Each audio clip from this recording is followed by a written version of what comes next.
Well, let me in the jail, the rest of the bad guy. If you let me in the jail, the rest of the bad guy is safe and is secure. And it's safe for everybody. It's safe for the community, safe for my officers, it's safe for the alien. But you release the public safety threat back in the community, it puts the community at risk. It puts the alien at risk. It puts my officers at risk. And now I got to send a whole team to the community, look for that guy. And when we find him, based on my 3 decades, we're going to find others that aren't a priority. But since they're in the country illegally, they're going to be arrested too, because we're going to force the law. So by locking me out of your jail, by being a sanctuary city, not letting your law enforcement work with us, you are going to get the result that you don't want. More agents in your community, more aliens arrested, specifically non-priority aliens. You forced me in that position. You want to play that game? I'll play that game, but you'll get a lot worse result from what you want. All right, guys, we've made it through Christmas. Now we got to get over the hump into New Year's. It is New Year's Eve. I hope you got some plans for tonight. Unfortunately, I'm at the point where just the idea of plans for me is to hang out and relax and do nothing, and go to bed and get a good night's sleep, maybe sleep in a little. But anyway, we got a big show headed your way. Tom Homan is here with us. A lot to talk about with the border. Okay. So we'll get into it with Tom Homan in just a second. By the way, you think about the holidays, and believe me, trust me when I tell you this, I have been like a yo-yo my life. Gaining weight, dropping it off, gaining it, dropping it off, right? I've tried every fad diet in the world.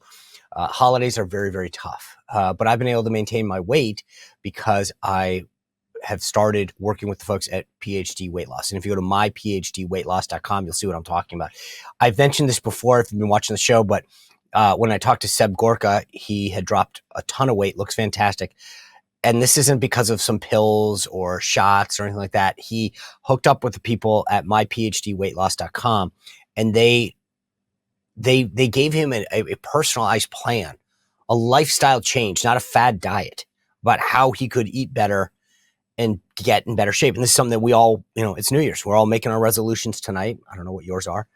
But anyway, if you are looking for a lifestyle change, not a fad diet, I'm down well over 5 pounds. Because I've been following it. You get weekly check-ins with a nutritionist that keeps you accountable. So I'm just telling you, 74% of us are overweight. It's not going in the right direction. We've obviously started on this wellness kick with Robert Kennedy and Maha. So they give you realistic goals. They work with you. Trust me, you will see the results.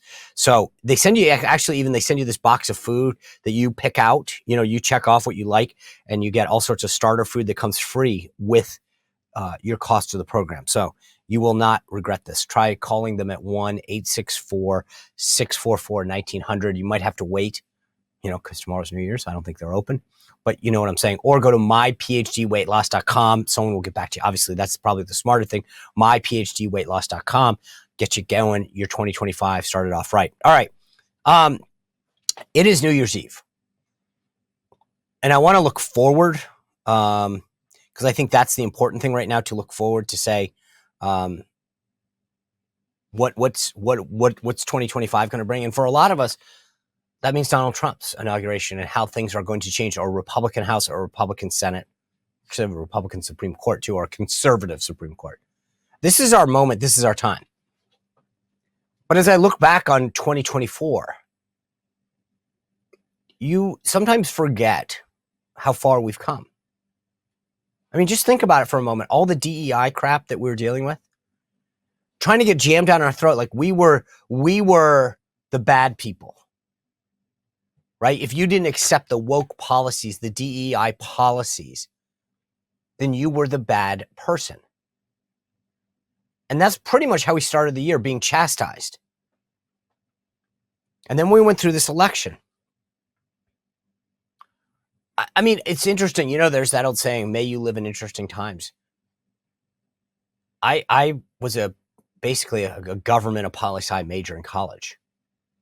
What do you mean interesting times? I mean, you couldn't get more interesting than the last year. We'll talk to Tom Homan in just a minute about the border.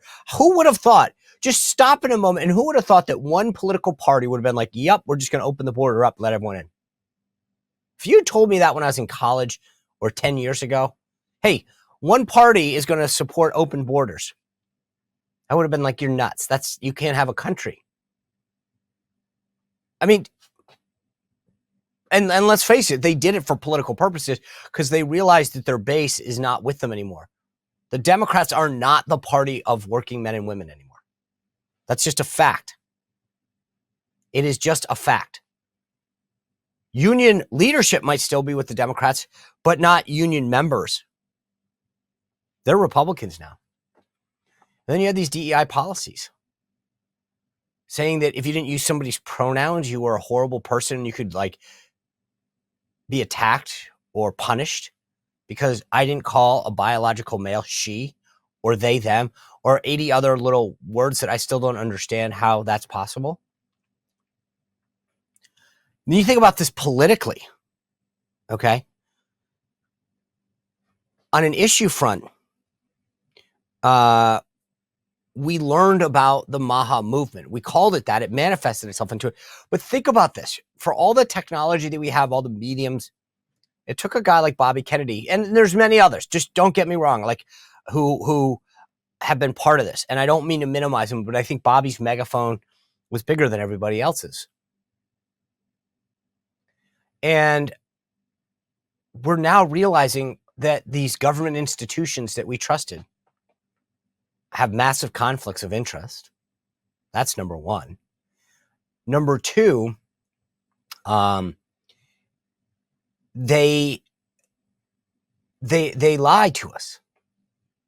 I mean, how is it that red dye number 3, suddenly everybody's cool about banning it, right? California, Frank Pallone, the chairman, the New Jersey congressman that's the ranking member on the Commerce Committee, suddenly, yeah, we should ban it. Well, where was your concern 6 months ago or 8 months ago? Until the Maha movement started, I don't know that many of us, I just always assume, hey, the FDA says it's not healthy or it is healthy. And we learned that, guess what? Doctors don't even get nutrition classes, many of them, in medical school. How nuts is that? Every time you go to the doctor, it's here's a pill, here's a pill, here's a pill. We talked about root causes when it came to the border. Why aren't we trying to get people healthy? Because guess what? It doesn't make financial sense. Insurance companies don't make money if you're healthy. The incentive isn't there to keep us healthy as a country. Cancer rates are going up among young people. Obesity is through the roof. Autism is through the roof.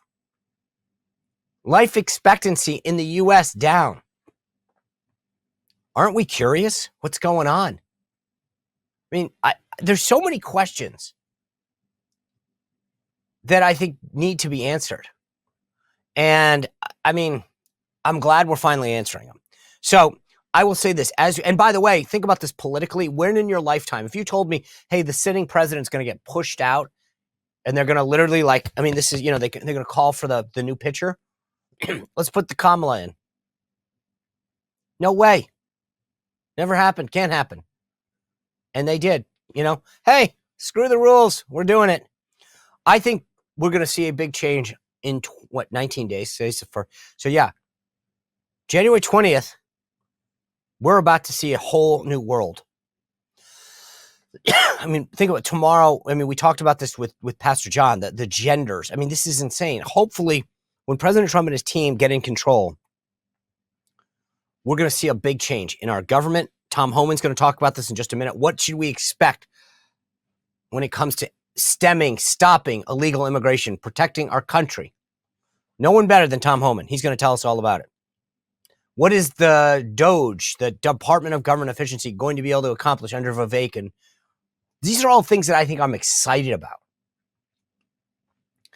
We're going to get healthier, more secure, more prosperous through the thing. Think about that. Safer, more prosperous, healthier. What a difference an election can make. So we got a lot to get excited about. And I think that's important. All right, guys, I want to tell you about an organization that I'm proud to be part of. On the board of directors for an organization called the Yellow Ribbon Fund. The Yellow Ribbon Fund fills in the gap. When a service member that's wounded goes to get care at a place like Walter Reed, the government doesn't pay for their caregiver, whether that's their spouse, another family member, or anyone else, to go with them. So they might be there for their 50th surgery or appointment. They're good. Instead of going alone, the Yellow Ribbon Fund pays for that caregiver.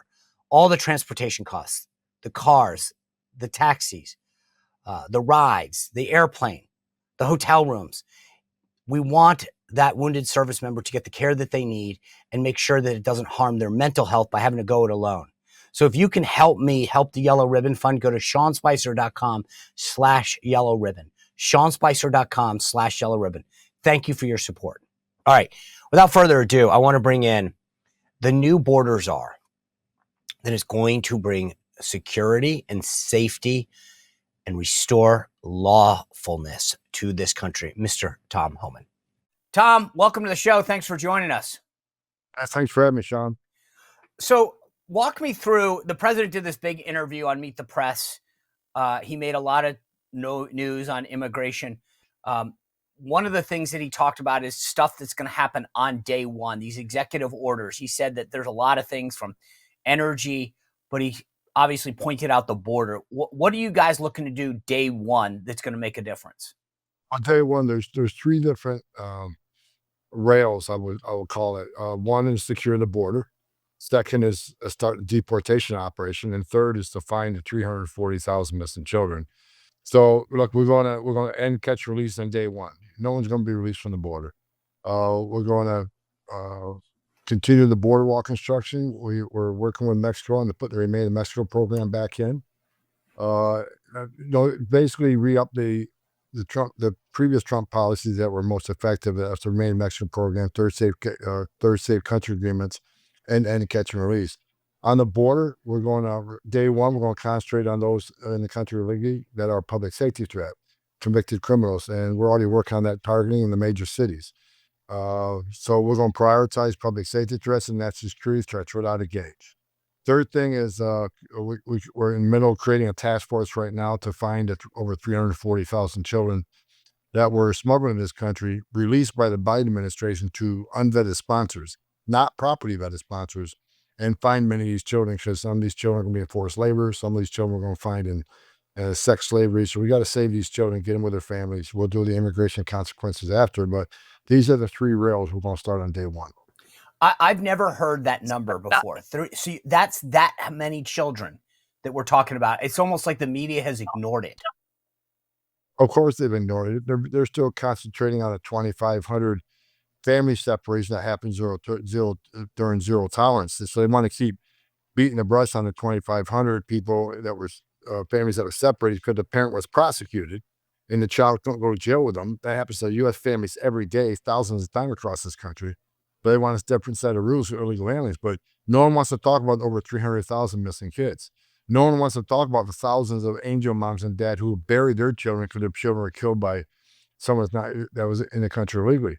So yeah, we're going to look for these kids. President Trump wants to make that a priority because these kids, not all of them, but many are in danger, and we got to save these kids.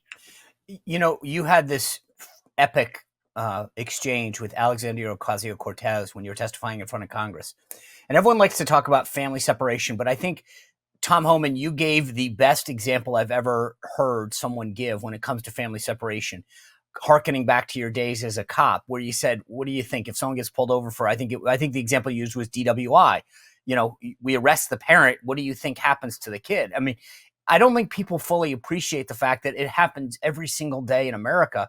If somebody violates the law, that's how it works.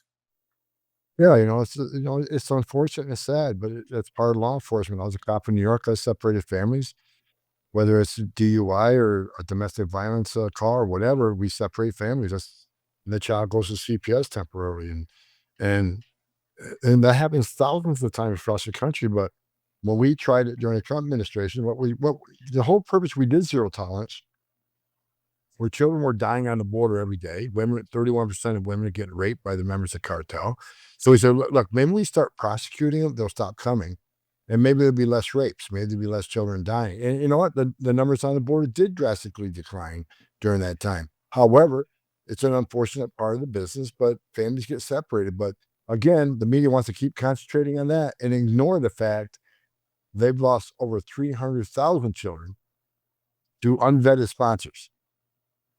You know, you mentioned the media, and the recent polls show that the American people, well into the high 50s, 57, 58% of Americans support the policies that President Trump has talked about, mass deportations that you will carry out, keeping people out of this country who are not here legally.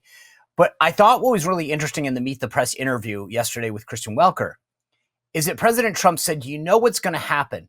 The second that we deport some criminal, you're going to go to the woman and try to make her a victim and parade her around. The thing that I thought was fascinating, Tom, was that he seems acutely aware of how the media is going to portray some of the people that are I don't know, I wouldn't call them victims, but are, the result of separations. A criminal gets deported, a criminal gets brought to jail, and his wife is now out on her own, or his girlfriend. But I guess my point is, when it comes to these policies, in theory, I think they're wildly popular, as polls suggest. But how important are you guys?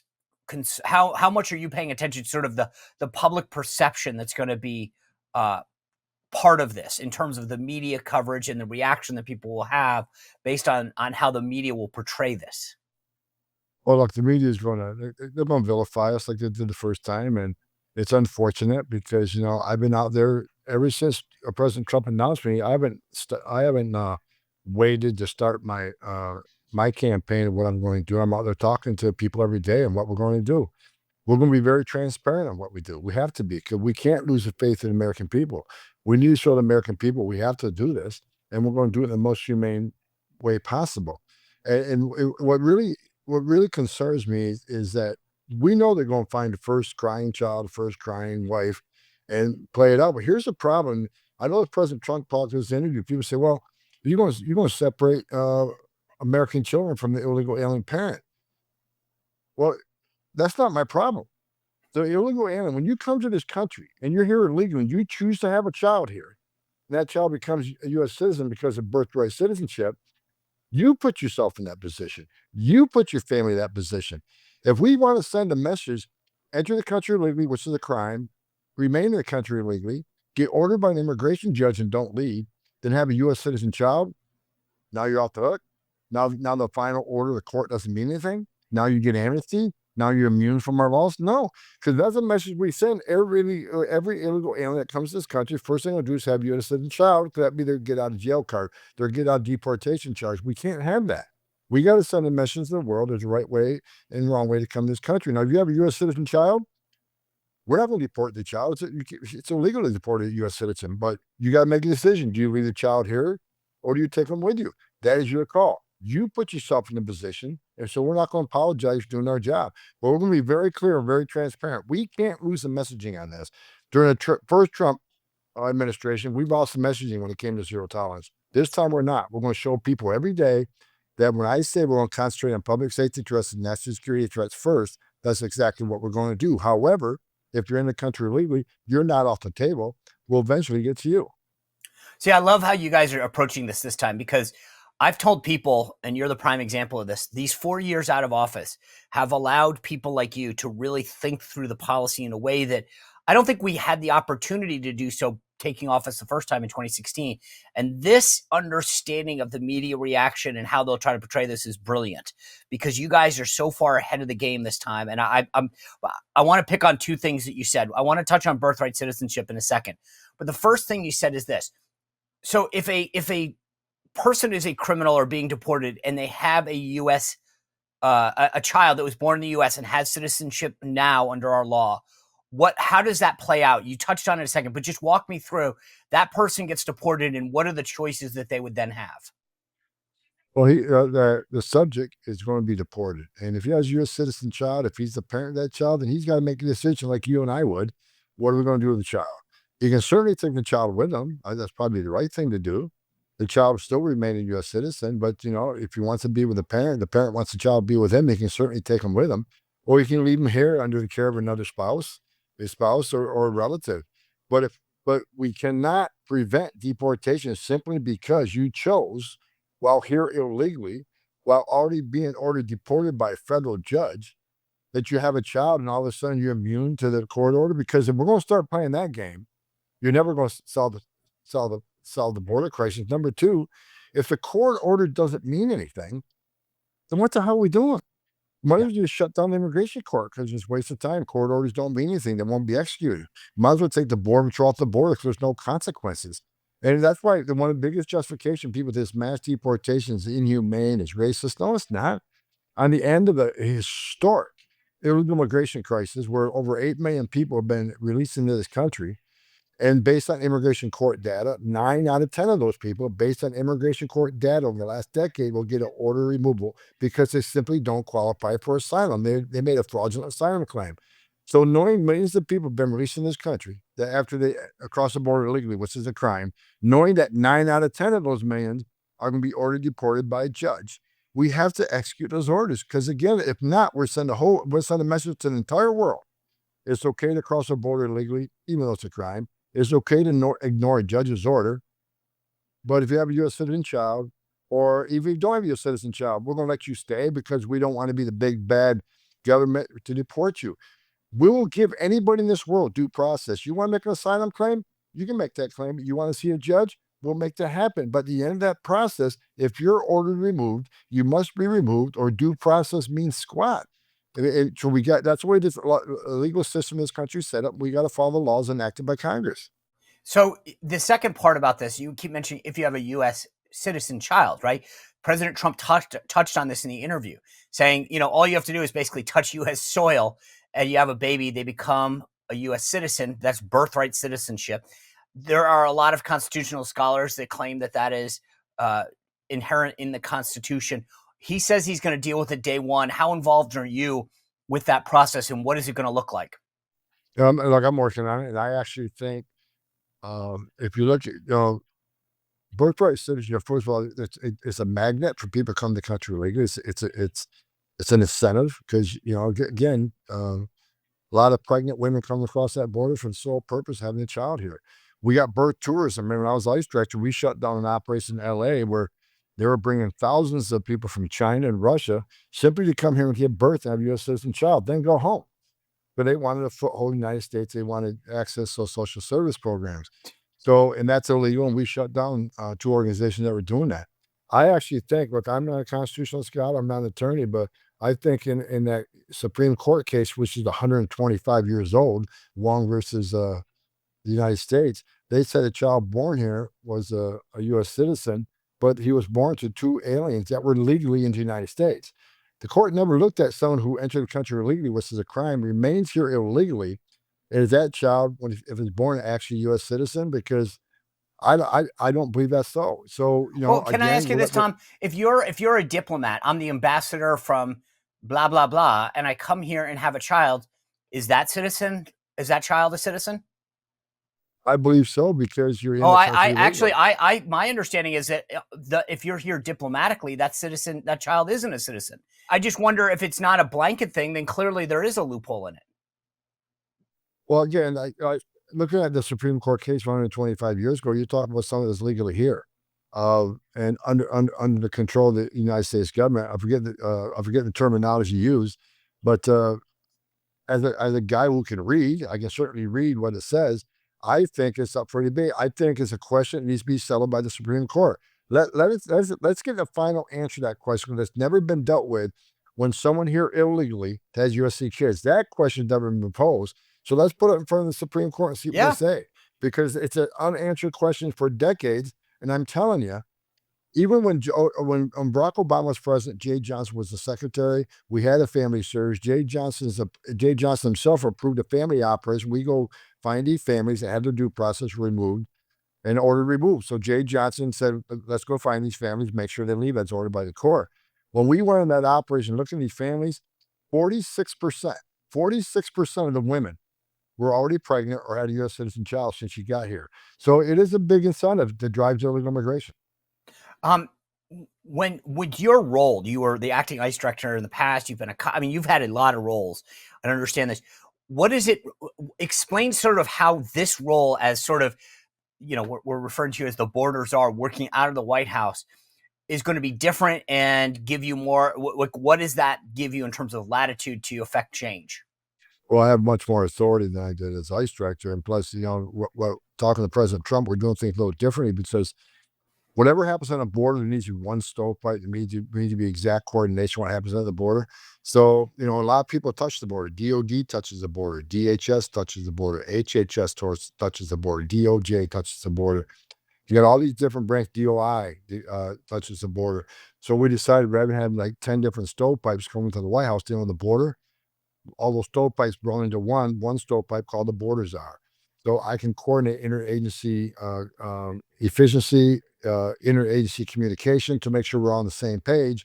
Then when we come up with a border security plan, all the agencies are in the loop and we're all working together hand in hand. I report directly to the president, so I'll be giving the president my policy ideas and how I think we be most effective on the border, how we be most effective in interior enforcement operations. Then the president will make sure that the cabinet heads uh, will perform as we decided in the White House. It should be best interest of the United States. So it's about bringing everybody together, being better coordinated during the first administration, and making decisions that are going to be carried out through every cabinet person representative that's a part of this. That's part of the border security plan. When I was down at the border, I asked the agents the two most important things that we needed to do. They said enforce the law and build the. I mean, enforce the law and build the wall. What are we going to do to get the wall? I mean, it was just unreal for me to watch all of this border wall just sit there in piles undone because they had been told the day one of Biden not to touch it. What are we going to do to restart the construction of the wall? Well, another thing, Sean, you're right. We're sitting there, rotting, and at the same time, this administration has been working very hard to sell all that material. What? Yeah, pennies on the dollar. So we don't know how much of that's left. But look, I know Congress is working right now on giving us a budget through the reconciliation process, the biggest budget we ever had. President Trump wants to finish that wall. We need to finish the wall because the wall is very effective. Wherever a border barrier was placed, illegal immigration went down, illegal drug flow went down. And not only that, Sean, what people don't want to talk about, the border wall saves lives because women and children can't get over that wall. The most vulnerable can't get over that wall. So they're going to a place where there's not a wall. And what's waiting on them? The men and women of the Border Patrol will take care of their humanitarian and medical needs right off the bat. So the wall saved lives. So I'm working with representatives on the Hill, and Steve Miller's taking a big lead in this too to make sure we got the money we need quickly to secure the border and run this operation. To run the deportation operation, we need a lot of money. We need money for beds. We need money for transportation. And here's what people need to understand. Everybody says, well, I did a 60 Minutes interview and she threw out some massive number, what this is going to cost or how expensive it was. It's going to be expensive, but you know what? It's in the long run, it's going to be cheaper for American taxpayers. Right now, they're spending billions of dollars on letting people in, put them in a hotel room at $500 a night, free medical care, 3 meals a day in perpetuity. So running this operation will be expensive in the beginning, but in the long run, it's going to save the taxpayers billions of dollars. By the way, beautiful job on that 60-minute interview. And the thing that I loved about how you answered some of those questions is the rhetorical way in which you retorted, right? It's not to me just the cost, right? I mean, the dollars. Tell me the price you put on the children that get addicted to fentanyl that comes over the border. Tell me the cost of people that are raped. How much is that worth? Because I think that that's what people are missing in this conversation, and that you so ably highlight in interview after interview, is the cost isn't just a dollar figure about the gift cards and the phones and the hotel rooms. It's a cost to our safety. It's a cost to the families that deal with the fentanyl, the human trafficking, the crimes against them. And that's what I think you have really started to point out. What price do we put on that? Yeah, what price do you put on the life of Laken Riley, who struggled for 18 minutes to save her life? That young lady didn't want to die, and she struggled for every breath. What price you put? I've met hundreds of angel moms and dads, and I'll remember every terrible story how their children died. What price do you put on a young high school teenage girl who was, you know, uh, caught in the woods and hacked up by MS-13 machete until she died of her wounds? I mean, what price do you put on all these women raped? What price do you put on a 9-year-old little girl that I talked to that was raped multiple times by the cartel? That little girl will never be the same. Everything innocent and pure was stolen from her, and her life will never be the same. What cost you put on the 19 dead aliens that I stood among in the back of a tractor trailer that baked to death in a steel box? You're right. What price you put on national security? This administration caused such a horrific crises on the border that overwhelmed the border patrol. We're up to 70% of border patrols were pulled off the line to deal with the humanitarian crisis. That's what a fentanyl killed a quarter of a million Americans. What price you put on that? What price you put on the 600% increase in sex trafficking? What price you put on a record number of people from the terrorist watch list entering this country. National security should have no price tag. You would think that Republicans, Democrats, Independents, it should be a nonpartisan issue to secure the border. There's no downside in securing the border. Securing the border saves lives of migrants and U.S. citizens. Couldn't say it better myself. You mentioned that the cartels. When I was visiting the border, it was eye-opening, the degree to which they were telling me how the cartels basically control the border. And they told me a story that I thought was interesting. The guy said, hey, do you ever drive by like a check cashing place and you notice that nobody's in there or whatever? And I was like, I can't say I pay that much attention to it. And he said, start to, because these children and people that they're trafficking, they'll bring them to a city, pick, Chicago, New York, whatever.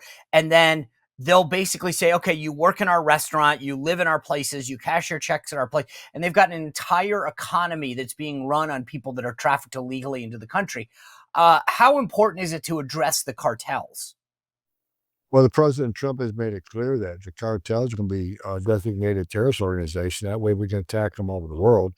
And look, it's going to take the United States to take the cartels out. And, the President agrees with me that criminal cartels in Mexico have killed more Americans than every terrorist organization in the world combined. So there certainly should be a terrorist organization. I mean, they're killing thousands of journalists and politicians and judges in Mexico. They act like a terrorist organization. They've killed more Americans than any terrorist organization. So when President Trump designates that, U.S. can play a major role in abolishing these cartels, wiping them off the face of the earth. And it's going to take the U.S. to do it. Mexico has failed to do it for 3 decades. Part of the problem is much of Mexico is corrupt. I'm going to say it. I mean, I've worked with Mexico for decades, and many of the police, many of the military, many of the government are corrupt. Now, I'm not saying everybody. I'm sure there's soldiers and police officers and politicians in Mexico want to do the right thing, but the cartels are running the country of Mexico. Everybody agrees to that. Cartels they have operational control of the southern border. They decide who comes in, when comes in, how it comes in. Not the men and women of the Border Patrol. The men and women of the Border Patrol are trying to keep their heads above water. But even chief patrol agents have told me that they've lost operational control of the border. One chief patrol agent even used the term broken arrow. He can't possibly contain what's coming at him. So, yes, it's going to take the U.S. to do it. Should we with use our special military? operations and our intelligence. Absolutely, if that's what's needed. I mean, we use military against ISIS. Look what President Trump did to the caliphate. We need to do the same thing to the cartels. And I'm hoping Mexico comes to the table and say, look, we need to get rid of these cartels once and for all. I need U.S. help. And I think it's going to require our special operations to take them out. So later this week, you're meeting with New York Mayor Eric Adams, who has actually signaled a willingness to want to meet with you after declaring his city a sanctuary city a few years ago. Now I think has seen the light. So tell me about what you want to, like, how do you work with a guy like Mayor Adams? And on the flip side, you've got the exact opposite, where the Los Angeles City Council adopted a sanctuary city ordinance. It's unbelievable how opposite they're going. So walk me through how you're going to handle a Democrat like Mayor Adams, and then how you're going to deal with the Los Angeles City Council that basically is snubbing their nose and saying we're doubling down on stupid here. Well, first of all, American people need to understand, President Trump and myself, we've been very clear. We're going to concentrate on public safety threats and national security threats out of the gate. We have to prioritize them because they pose the biggest danger to this country. It's hard for me to fathom that any elected mayor or governor, there's many of them now, that want to prevent ICE from doing that job. I can't believe there's an elected mayor or elected governor that doesn't want public safety threats removed from their communities. I mean, that's your number one responsibility to their constituency, is to protect those communities. So I can't believe they don't want to go shoulder to shoulder with us on this. But if they don't want to help, don't get the hell out of the way. We're going to do it. And here's the message I said this morning on a show I did this morning. I want to make this clear. It's something President Trump talked about, but I'm going to explain it more in detail. If you let me into jail to talk to the illegal alien you were arrested for a crime, and you locked him in a jail cell for apparent reason he's a public safety threat, let me have access to that guy. When you're done with him, give us access in the jail. Let us take custody and safety and security of a county jail where we know he doesn't have weapons. It's safe for everybody. But when you knowingly release that person back into the community, which most of these sanctuaries do, and New York's still doing it, that forces me to go to the neighborhood to find him. That puts the officers at greater risk. That puts the alien at greater risk. That puts the community at greater risk. I got to send a whole team into the community to find that guy. And we're going to find him. And when we find him, we're probably going to find others that aren't a priority. But guess what?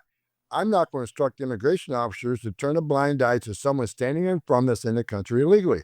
So even though they're non-priority, they're illegal aliens, they're going too. So these mayors and governors need to understand you are causing the result of which you don't want, which is more agents in your neighborhood and more priority and non-priority aliens being arrested. Well, let me in the jail, the rest of the bad guy. If you let me in the jail, the rest of the bad guy is safe and is secure. And it's safe for everybody. It's safe for the community, safe for my officers, it's safe for the alien. But you release the public safety threat back in the community, it puts the community at risk. It puts the alien at risk. It puts my officers at risk. And now I got to send a whole team to the community, look for that guy. And when we find him, based on my 3 decades, we're going to find others that aren't a priority. But since they're in the country illegally, they're going to be arrested too, because we're going to force the law. So by locking me out of your jail, by being a sanctuary city, not letting your law enforcement work with us, you are going to get the result that you don't want. More agents in your community, more aliens arrested, specifically non-priority aliens. You forced me in that position. You want to play that game? I'll play that game, but you'll get a lot worse result from what you want. Give us access to jail. Give us access to a taxpayer-funded jail. Arrest the bad guy right there. And Mayor Adams reached out to me. He wants to work with me. We're going to talk about how we make that happen. I'm certainly hoping his officers will help during the public safety operation, arrest the bad guys who are creating crimes in their cities, make the cities safer. I'm not going to ask his officers to be immigration officers. We're going to ask for their support on these operations because they're very dangerous. So I will meet him on Thursday. I'm hoping when I leave that office, we have some sort of agreement on how he can help us. I would certainly like access to the Rikers Island jail. We used to have a dozen agents in Rikers Island. We arrest hundreds of illegal aliens convicted of crimes out of there every week. We're not allowed in Rikers Island jail right now. Let me in that jail and take the bad guys. When you're done with them, give me the bad guys. And not only will I remove him from the community, I'll remove him from the country so he can't reoffend in New York City. You know, I was chuckling there because I'm thinking to myself, if I'm a bad dude and I'm locked up in jail and I see Tom Homan throw in, I know I'm going to be in big trouble. Tom, the last thing I want to ask you about from this interview yesterday with President Trump did on NBC, he brought up the dreamers, and this is what he said. He said the dreamers are going to come later, and we have to do something about dreamers because these are people who have been brought here at a very young age, and they don't even speak the language of their country. I'm going to work with Democrats on a plan. In many cases, they become successful. We're going to have to do something. And then when Christian Welker followed up, do you want them to be able to stay? He answered, I do. The dreamers, we're talking many years ago, they were brought into this country, many years ago. Some of them are no longer young people. And in many cases, they become successful. They have great jobs. In some cases, they have small businesses. Some cases, they might have large businesses. And we're going to have to do something with them. And you want them to be able to stay. That's what you're saying. I do. Okay. I want to be able to work something out. Walk me through what you think we need to do with this group of folks. Well, let's remember during President Trump's first presidency, he gave the Congress a DACA plan, and Nancy Pelosi and Chuck Schumer shut it down because part of the plan was give Trump more money for a border wall. A border wall that was proven effective, a border wall that saves lives. So President Trump would propose another immigration plan to take care of DACA. So, I'm with the president on this. What happens on the Hill has to be a negotiation. We need money to do this operation. We need money to go out to criminal aliens. DACA recipients, I will say this, nothing should fix DACA until Democrats come to the table, agree to secure the border, agree to remove public safety threats from this country, agree to give us the funds we need. And once the Democrats agree, this is a huge national security issue, a huge public safety issue, and fund it appropriately, DACA should be in the wings. But once they come to the table and we fix these other issues, I support President Trump. Let's take care of DACA recipients. And we got enough bad guys we can go arrest. And we can concentrate on them folks. So can I make a suggestion? Part of negotiation. I don't understand. I mean, here's the thing. The president was clear that when you come into this country illegally, that you are punishing the people who are doing it legally, who are waiting in line, sometimes well over a decade to get in here. Why not basically make a deal with the Democrats to say, we'll let them stay. They get a work visa, whatever you guys call it, a green card or a permanent resident, but they don't get citizenship so that they can't vote. You can't reward bad behavior. In other words, to me, I guess I don't understand why that's not something that's being considered, where you basically say, fine, I get it. No other country, even though you're here illegally, we're going to give you permanent residency, but not citizenship. Well, that's perfect vision, Sean, because that's one of the options being talked about right now. So that is one of the options on the table that we're working on. So either you got a great source or you got a great vision, but that is something we're looking at. Maybe both. Absolutely. I mean, don't you think that, like, how do you, like, to me, that's the best of both worlds. Hey, you don't get to leave, you don't have to leave, but you can't enjoy the full citizenship because you broke the law to come here. That's one of the options on the table. I think it's absolutely doable. I think it should be one of the options if we consider. And I'm with you. This country's showing over and over again for decades that we reward illegal behavior. Well, every time they put that, why do you think they brought millions of people to this country? They know it's going to be hard to remove them all. They're hoping for the next Democratic administration creates an amnesty program. They all become, they all become illegally here. They all become U.S. citizens. They all get to vote. That's the whole reason they unsecure the border. They see a future political benefit on future Democratic voters. But remember, they don't have to get there. They also overturned the Trump census, which is going to result in more seats announced for the Dems because most of these people are recounted in sanctuary cities. They see a future political benefit in letting these people in. That is, again, another reminder to everyone, the census counts bodies, not citizens. So if you're in this country illegally, it benefits that area. And that is something that I don't think many Americans fully appreciate, and the media doesn't want to tell you. The census counts bodies, whether you're here legally or not citizens. And they know exactly what they're doing on the left. Absolutely. This isn't mismanagement. This isn't incompetence. This is by design. Exactly. Tom Homan, I can't think of a better person to be running this than you.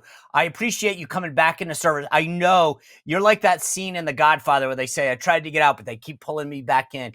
Your dedication to this country is unmatched and unparalleled. Thank you for your service and for agreeing to come back and take this task. I know Mrs. Homan may not be happy about it, but many of us who support a strong border and public safety are appreciative of your public service. And so thank you.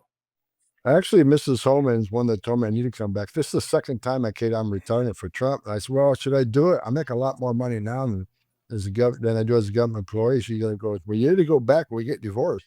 I said, what's that about? She goes, you've been complaining about this border for 4 years. The president wants you to come back and fix it, and you're even thinking about it. So I'm doing it. I love my country. My wife loves the country. So she's on board with this. And I can't wait to get started. January 21st. Matter of fact, I'm in Chicago today. I'm not waiting to get started. I'm already meeting with community leaders, how this affected them, how we can help them. So January 21st, game on. Yeah, that's right. Well, I think Mrs. Homan appreciate her support as well. But you know what? Chicago needs you as well. Thanks, Tom Homan. I really appreciate all the time you've given us. All right. Thank you, Sean. You bet. All right. What a great conversation with Tom Homan. Unbelievable. And, I said this at the beginning. Why are we not doing this? Why is border? I mean, look, I think once you peel back the onion and recognize what I've been saying for a long time, this isn't about incompetence. They know exactly what they're doing. They're letting people in because they want to make them future voters. And I know people will say to me, oh, Sean, you're being so cynical. But explain to me why then. You know how to do it. President Trump did it. You know how to work. Send the signal, number one, that you won't be able to work here, or that you're not welcome here. We're not going to give you a cell phone or a hotel. I mean, we know how to do this. He undid all of it, and he was proud of it. They can't act like this border crisis just happened out of thin air. They were proud to rescind all of those Trump regulations. Day one. They were proud of it. And now they're like, oh, I don't know how this happened. I do. And I'm glad that Tom Homan's going back in. I mean, you saw in that interview, you don't want to mess with Tom Homan. You want him walking into your jail?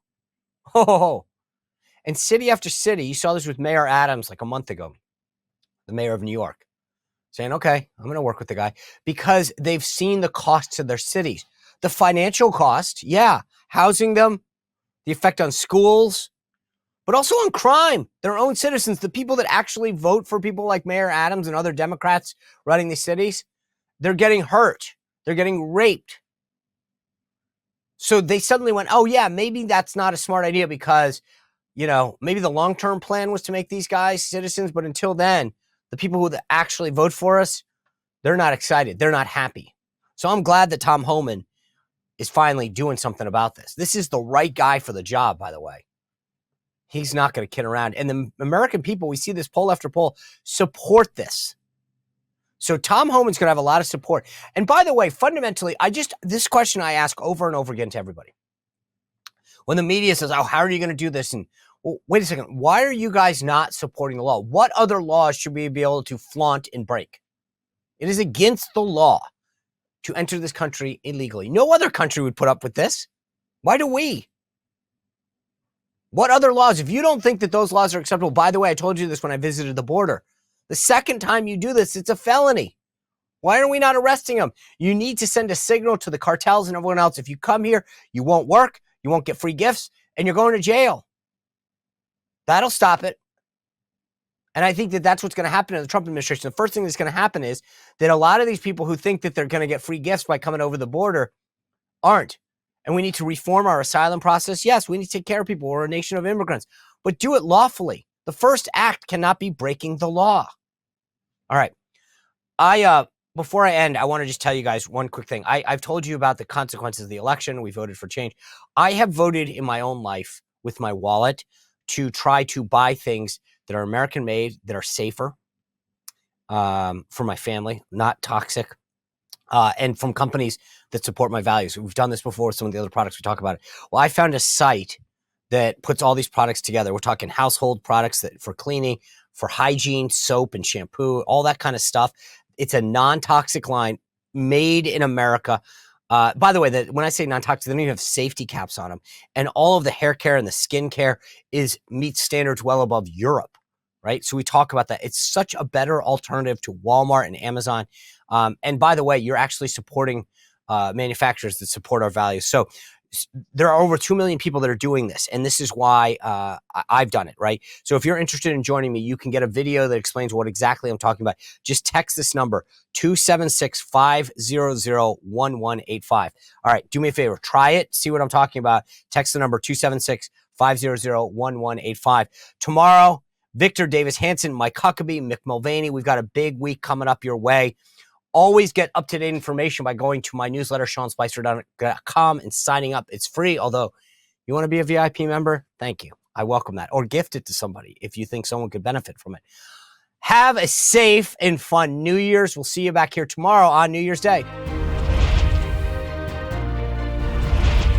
Well, if you enjoyed this content, make sure to like this video, subscribe, and click the notification bell to get more.